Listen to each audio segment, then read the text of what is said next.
All right, I'm just going to go step by step with you through a little practice test. We're going to practice two standards here. The first one is an 8th grade algebra standard, which basically amounts to silent board game in our classroom. It's where we've got an XY table, and we're figuring out what the pattern is and then filling in the missing values, writing a linear equation, and proving it. So let's go through these steps, and I'm just going to use one strategy that we've talked about in class. Okay? First of all, as we talked about, if you ever get the 0 value, that's going to be part of your equation. Okay? So we can start the linear equation. We remember that we want it in this form, y equals mx plus b, right? That's our form. So we can copy the y, and this -5 here is going to go out here. That's the b. All we need to do is figure out what happens to the x to get the y when we get this 5 out of the way. So for example, if it's a -5, I'm going to do inverse operations. That means doing the opposite thing. So instead of -5, I'm going to go +5. That gives me 12 here. What do I do to 3 to get 12? And the answer is I multiply by 4, right? 3 times 4 equals 12. Let's see if that'll work for some of these other values, okay? So let's say we're going to go, we're going to call that 4x then. So the times 4, that's where this 4 comes from. Over here, what is -1 times 4? And then we're going to subtract 5. And what do we get? -9. So that gives us this answer. So it looks like our 4x minus 5 equation is correct. And that's it. So it's kind of a backward strategy. I know in the classroom we fill in the table first and then come up with the equation. But sometimes it's easier just to come up with the equation and then use substitution to fill in the table. For example, with the 10, I would go 4 times 10 minus 5. That makes 40 minus 5 equals 35, and that's going to go right here. I can go 4 times 13 minus 5. That's 52 minus 5. That's 47. That's going to go there. And so on.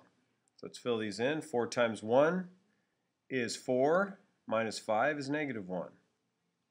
6 times 4 is 24, minus 5 is 19. -2 times 4 is -8. And -5 more is -13. And finally here we have to work backwards. I'm going to change colors on you and zoom out just a little bit. We're dealing with this 15. What we have here is we already have the y. This is our y value here. So if we're going y equals 4x minus 5, here's how we solve this one. Is we put the 15 there, and then we ask 4 times some number, take away 5 equals 15. Well, that means 4 times some number equals 20. All right? Because if I do inverse operations, I'm going to add 5 to both sides. This makes this go away, turns it to 0. So 4 times some number is 20. 4 times 5 is 20, and I put that up there. Then I can test it out. I can test this by saying what's 4 times 5? All right, 4 times 5 is 20, minus 5 is 15. So it works. So there's the working backwards strategy. We've got the table filled in and we've got the correct equation. Let's go on. Justify your answer by showing an example from the table. I've already done that over here. Right? So I can take y equals 4 times 10 minus 5 equals 40 minus 5 equals 35. Okay, so there's 10 and 35. Okay, so if you're doing your work, if you're showing your work while you're filling the table out, it's easy enough to show an example from the table because you've got all those examples. Write a complete sentence to explain the pattern. X is multiplied by 4.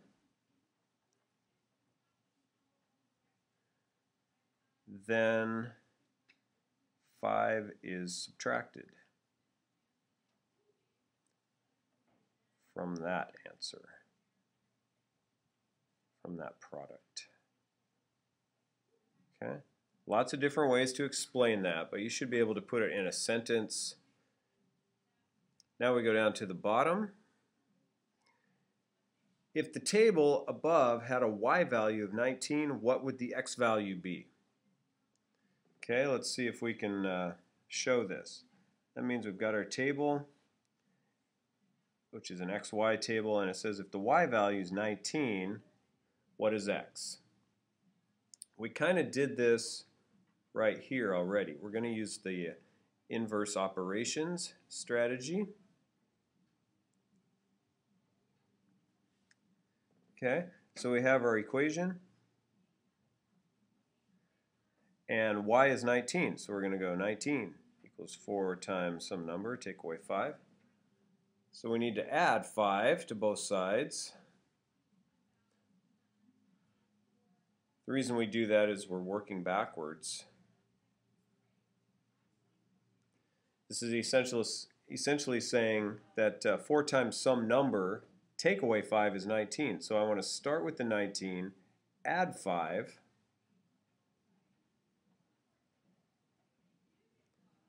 and that's going to give me that number, right? So that's how we get this. 4 times some number equals 24, 6. So the question is, explain your thinking using as much detail as possible. Okay. So what we did here was inverse operations.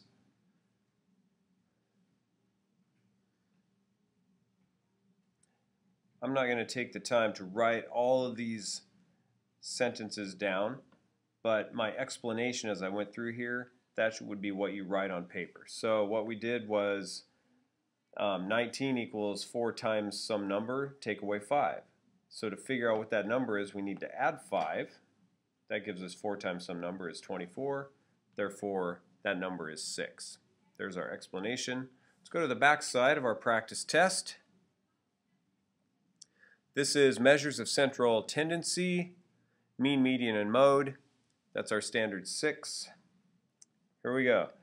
Here's Fred Snurd's test scores for science. We're going to put them in order from smallest to largest. Looks like 63 is the smallest. Have anything in the 70s? 1. 80s. I see 82 3 times. That looks like a mode. Then I have 89. Then I have 90. A couple of 92s. A 95 and a 99. Got all the numbers, didn't leave any out. Mean, median, mode, and range. First of all, I'm going to do median. I'm going to put x's under them because I don't want to cross these numbers off. We're going to use them later. Cross them off in pairs.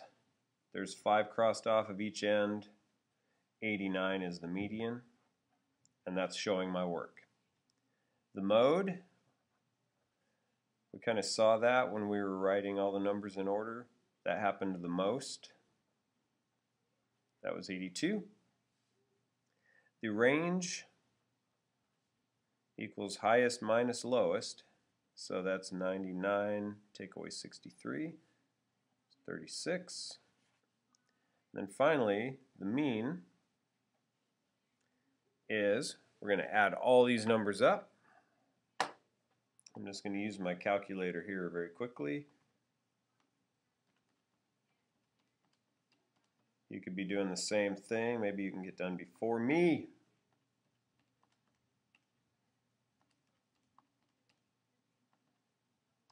Okay, I got 945.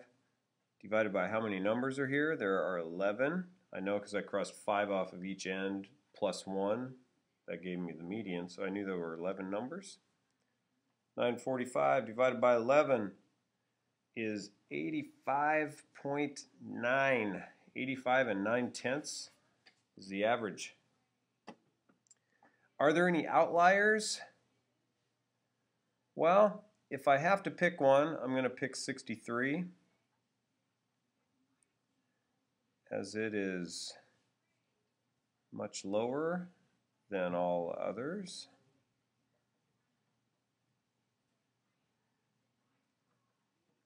But remember, lowest does not always equal outlier.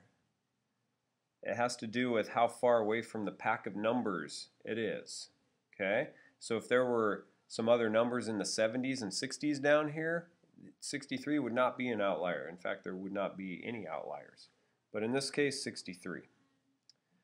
Then, show you're advanced by answering these questions.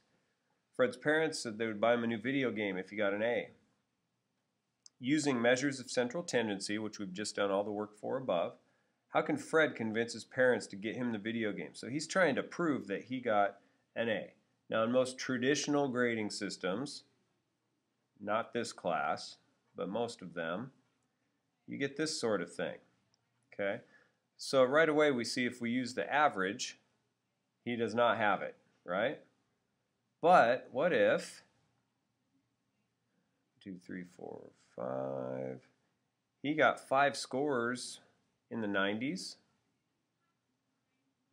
and he got 4 scores in the 80s, so he could say,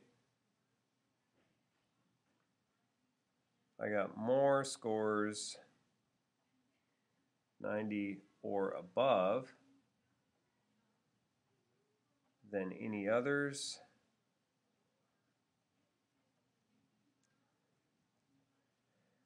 And he can explain this outlier, the 63, which pulled his average down. Maybe he had a flu or something. I had a cold for 3 days